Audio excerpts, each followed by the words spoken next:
শিখেছে, তারা বাংলার জমিনে থাকা অবস্থায় নতুন ভাবেগুলো ষড়যন্ত্রকে প্রশ্রয় দেওয়া যাবে না।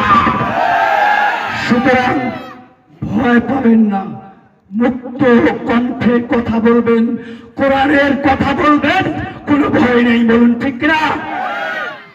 আমরা কোরআনের জন্য, আল্লাহর সন্তুষ্টির জন্য, মানুষের ভাগ্যের উন্নতির জন্য, সমাজ থেকে সকল প্রকারের অনৈতিক কর্মকাণ্ড দূর করবার জন্য নিজের জীবন দিতে রাজি আছি। হাত তুলে উঠে সবাই নারায়ে তাকবীর, নারায়ে তাকবীর। আপনারা সবাই ভালো থাকবেন, সুস্থ থাকবেন। সেই সাথে আরেকটা আমি সুন্দর মেসেজ দিচ্ছি, আমাদের এমপি প্রার্থী চেয়ারম্যানের মনোনীত প্রার্থী যিনি আছেন আরসুল বাড়ি রনি ভাই, এই রনি ভাই মাটির মানুষ। বলুন ঠিক কিনা? আমরা নেতাও পেয়েছি একজন, সুতরাং খুব ভালো নেতা পেয়েছি।